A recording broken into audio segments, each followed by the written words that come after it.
সঠিক ধর্মে আপনি চলে আসেন, তবে হামানের সঙ্গে কিন্তু আপনি দেখা করবেন না।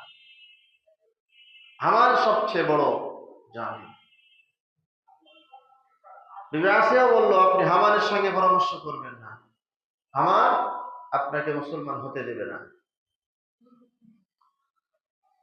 বন্ধু তো ফেরাউনের প্রধান উপদেষ্টা, একটু পরামর্শ না করলে কেমন হয়?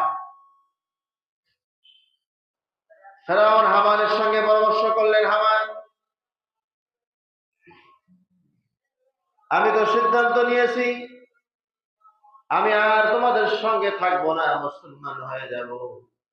আমি রাষ্ট্রীয় ক্ষমতা পেয়ে যাব, দীর্ঘ হায়াত পেয়ে যাব, সুস্থতা নিয়ামত পেয়ে যাব, আর কোনোদিন বিরুদ্ধ হব না, সব সময়ের জন্য যুবক থাকবো।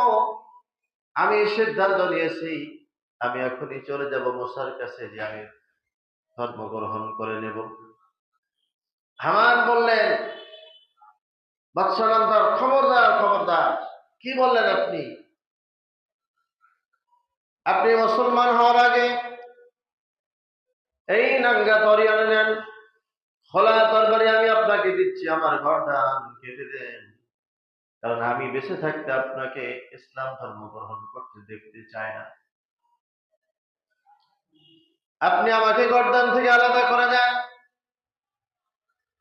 যদি আপনি ইসলাম ধর্ম গ্রহণ করেন, তাহলে আপনি আমাকে আগে মেরে ফেলেন। আমি জীবিত অবস্থায় আপনি ইসলাম ধর্ম গ্রহণ করবেন, এটা আমি চাই না, কারণ আমরা সকলে মনে করি আপনি আমাদের প্রভু, আপনি আমাদের রব। আপনি আবার কোন রবের কাছে সারেন্ডার হবেন? ফেরাউন কুপরামর্শ দিল, তার জেহেনের মধ্যে ঢোকায় দিল, আপনি আমাদের রব প্রভু, আপনি আর এক প্রভুর কাছে কেন যাবেন, তার কাছে কেন সারেন্ডার করবেন? এটা ফেরাউনের মাথার মধ্যে ঢুকে গেছে। আর আমি তো রব, আমি তো বড় খোদা।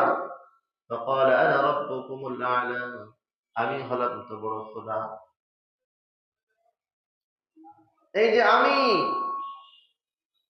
আমি তো ভাব, আনা, আমি সবকিছু করি, আমার মাধ্যমে হয়, এটা ফেরাউনের খাসলাত।